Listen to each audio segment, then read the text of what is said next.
តែយើងពីរនេះ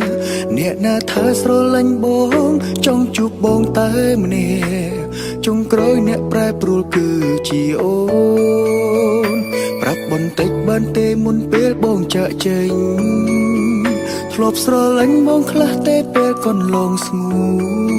នគ្រាន់ចង់សួរលើកចុងក្រោយឆ្លើយពីបេងដូងព្រោះពេលនេះស្នេហ៍នេះដូចអស់ផ្លូវ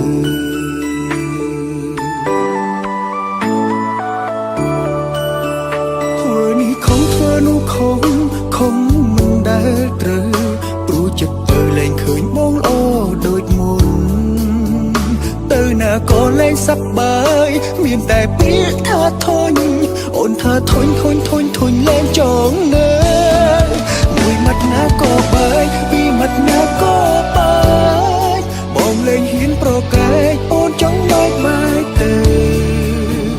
អូននឹងលែងឃើញមុខបងពីពេលនេះទៅ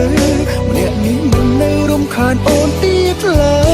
យមួយមាត់ណាក៏បាយពីរមាត់ណាក៏បា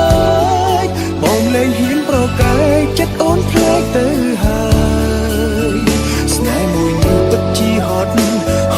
ណាស់ព្រះអើយតាំងចិត្តហើយមិនត្រឡប់ក្រោយវិញទេ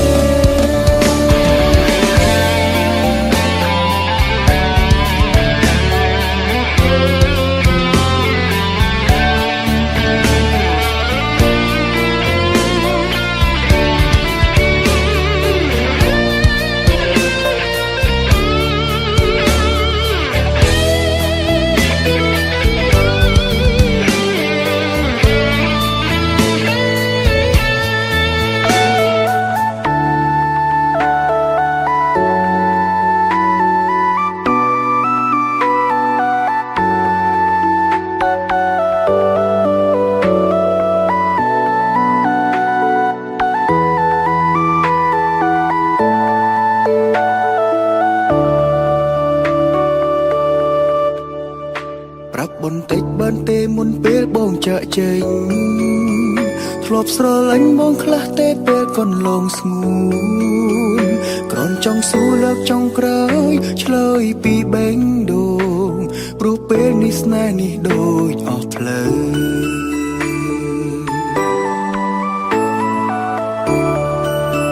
ធ្វើនេះខំធ្វើនោះ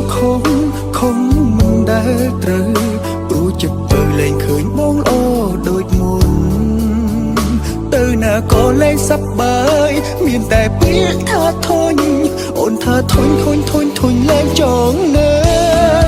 មួយមាត់ណាក៏បាយពីរមាត់ណាក៏បាយបងលែងហ៊ានប្រកែកអូនចង់បាយទៅអូននឹងលែងឃើញមុខបងពីពេលនេះទៅម្នាក់នេះមិននៅរំខានអូនទៀតឡើយមួយមាត់ណាក៏បាយពីរមាត់ណាក៏បាយបងលែងហ៊ានប្រកែកចិត្តអូនផ្លែកទៅហើយ